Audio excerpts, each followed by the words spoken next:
Banco Central acaba de anunciar a criação do chamado Real Digital. Na verdade, para daqui uns 3 anos, mas já acabou de anunciar. Ainda tem que passar por todo o período de discussões, ideias, tal, o que vai rolar. Mas, inclusive, algumas coisas já foram liberadas pra gente. Isso significa o Bitcoin brasileiro? O Brasil agora tá entrando de cabeça nas criptomoedas? Não é bem assim, hein? Se você quer entender um pouco mais sobre o assunto, e muito mais sobre geografia, geopolítica, atualidades, polêmicas, notícias, enfim, tudo para você se manter sempre bem atualizado, já se inscreve no canal, deixa seu like e compartilha esse vídeo, que eu, professor Ricardo, conto muito com a sua ajuda. Não esquece também, plataforma completinha de geografia, atualidades para você pré-vestibulando e concurseiro, link aqui na descrição. Tamo junto? Então tá. Bom, vamos entender o que tá rolando, ó. Já respondendo a pergunta, não é a Bitcoin brasileira, tá muito longe da Bitcoin brasileira. Porque o grande trunfo do Bitcoin e das outras criptomoedas não tem nada a ver com esse real digital, que é a não presença do Estado, tá? Já vamos explicar isso. Tá muito mais parecido como se fosse um yuan digital, que é a moeda que a China anunciou que está em desenvolvimento, né? Para substituir a moeda concreta, a moeda física, exatamente. Esse real digital, a presença do Estado ela vai ser muito grande. Quando a gente fala, por exemplo, dos Bitcoin, Ethereum, Dogecoin, ADA Cardano, enfim, né, todas essas criptomoedas, o Dogecoin é aquela do memezinho lá do cachorro, que acabou valorizando, por incrível que pareça, né, a moeda nasceu com um meme e acabou valorizando.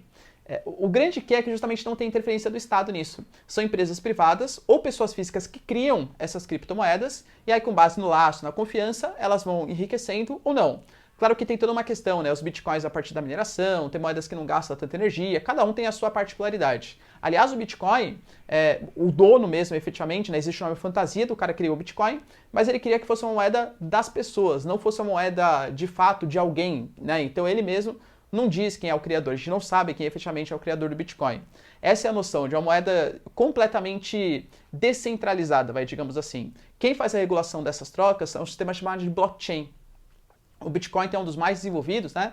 Mas tem outras aí que são bem desenvolvidas também. Não vou entrar em particularidades disso, porque confesso, galera, que eu também não sou um grande entendedor assim profundamente de cada uma das criptomoedas. Estudo porque eu gosto, mas acho que eu teria que ter um conhecimento maior de causa para falar especificamente, né? Tem um canal aqui de finanças para falar sobre isso. Mas, partindo já para o real digital, né? O real digital não tem nada a ver com isso. O real digital ele vai ser uma moeda que vai ser emitida pelo Estado, pelo Banco Central. Então, vai ter uma moeda com lastro, é uma moeda que tende a ter uma volatilidade, ou seja, uma variação muito menor do que os bitcoins, etc. Mas o Banco Central já anunciou que pode sim se descolar do real que a gente conhece hoje. O real que a gente conhece hoje pode passar a ser menos utilizado, ser menos quisto. O real digital vai passar a ser mais valorizado, ele pode valorizar muito mais do que o real físico. Então, necessariamente vai estar colado um ao outro. Mas, inicialmente, claro que a tendência de volatilidade é uma tendência muito menor, tá? O Banco Central, ele está fazendo isso para tentar modernizar o Brasil, essa é a ideia. Eu vou colocar para vocês as propostas, né, que já foram colocadas, vou colocando aí para vocês. Mas basicamente nós estamos entrando no momento da velocidade 5G de internet, da quinta geração da comunicação, em que a internet das coisas, a chamada quarta revolução industrial, ela vem se desenvolvendo de uma maneira muito intensa. E ter uma moeda virtual que consiga facilitar, fazer contratos inteligentes. Imagina, por exemplo, vai um sistema no qual você entra num supermercado e a partir do seu real digital ali você já consegue pagar suas contas. Ou então, por exemplo, sei lá, a sua geladeira, você faz algum tipo de encomenda pela geladeira que está conectada com a internet. São inúmeras possibilidades que você não precisa de uma moeda física. No caso da China, por exemplo, eles anunciaram que até a própria questão da pandemia foi um incentivador para a criação do yuan digital. Ou seja, vamos fazer com que as moedas físicas não fiquem passando pela mão das pessoas, porque, sei lá, vou fazer um pagamento, etc. Eu tenho que pegar uma cédula que já passou pela mão de 500 e poucas pessoas, que vai estar gente que vai ter passado a mão no nariz, enfim, né? Isso pode até ser motivo de propagação de uma pandemia. Foi um dos motivos que eles colocaram. Aqui eles não colocaram esse motivo, pelo menos não por enquanto, mas a gente sabe que é efetivamente uma realidade, tá? Mas a intenção do Banco Central brasileiro era desenvolver, era melhorar a nossa ligação com a chamada quarta revolução industrial. Professor, você considera que isso é uma coisa boa? Eu particularmente considero que qualquer inovação é uma coisa importante, é uma coisa bem significativa. Porém, a gente sempre tem que tomar muito cuidado quando é o Estado que está fazendo essas coisas, tá? Estado querendo dar canetada, criar coisas de uma maneira muito forte, de maneira muito intensa, geralmente, a experiência pra gente mostra isso, dá problema, dá probleminha, tá? Quando a gente fala de uma moeda, por exemplo, como esse real digital, o Banco Central prometeu que vai ser, assim, uma privacidade gigantesca, etc. Mas, galera, convenhamos, vai ser muito mais fácil fazer algum tipo de rastreabilidade desse dinheiro do que do real físico, por exemplo, tá? Hoje o real físico, quando uma empresa vai lá, te paga, coloca seu dinheiro, sei lá, deposita no Santander, no Itaú, etc. Pô, sei lá, eu quero... não faço isso, hein? Não tô falando o que eu tô fazendo. Mas quero, por exemplo, fazer uma sonegação de imposto. Até o Estado descobrir que você está sonegando dinheiro, vai ter que pedir a quebra do sigilo bancário, a sua declaração do imposto de renda, você pode fazer da maneira como você quiser e tal.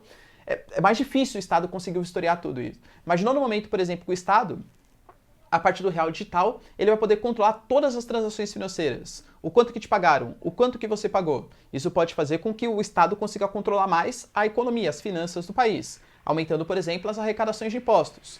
Ao mesmo tempo, imagina, por exemplo, que isso pode dar um caráter, inclusive, mais autoritário no futuro para o Estado. Queria até que vocês compartilhassem, deixem nos comentários se vocês têm medo disso também.